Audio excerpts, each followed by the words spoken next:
Le jour où on me demandera de partir, Anne-Sophie Lapix sans filtre sur un éventuel départ du JT de France 2. Alors qu'elle s'apprête à faire sa 7e rentrée aux commandes du 20h de France 2, Anne-Sophie Lapix s'est livrée aux Parisiens sur son avenir sur le petit écran. Dès l'âge de 10 ans, Anne-Sophie Lapix avait déjà le journalisme dans la peau. Pour preuve, elle crée avec ses amis un journal à la machine à écrire, Le Monde vu par les enfants, vendu 5 francs dans les rues de Saint-Jean-de-Luz.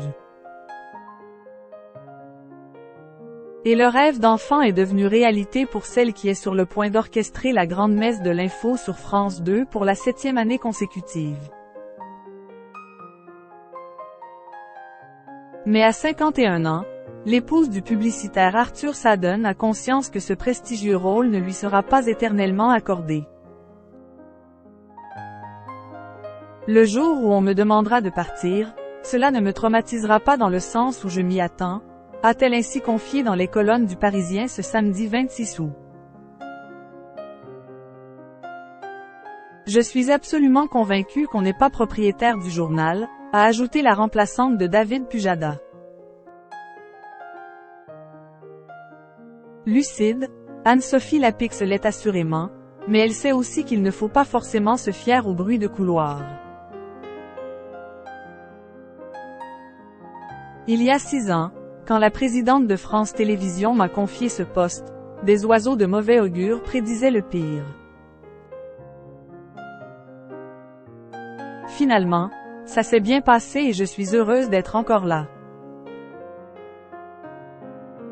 Personne, ni même le temps qui passe, ne semble d'ailleurs pouvoir pousser la journaliste vers la porte de sortie, comme elle l'a assuré avec enthousiasme dans les pages du quotidien. À mon arrivée, David Pujada m'avait prévenu, « Plus on se sent l'aise, plus on connaît la rédaction, plus on prend de plaisir. » Effectivement, il n'y a aucune lassitude.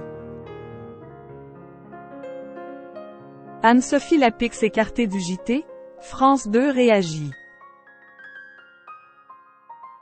Si les téléspectateurs auront le plaisir de retrouver Anne-Sophie Lapix sur le petit écran à la rentrée, celle-ci a dernièrement été victime de rumeurs évoquant son départ imminent du JT de France 2. Et pour cause, la journaliste n'aurait pas fait bonne impression auprès de certains politiques.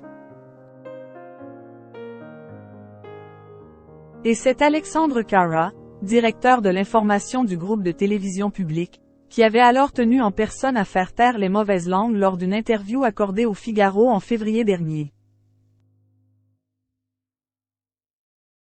Si on changeait de présentateur de JT à chaque fois qu'une femme ou un homme politique n'est pas content, nous n'aurions plus assez de journalistes pour présenter les journaux. Voilà qui a le mérite d'être clair.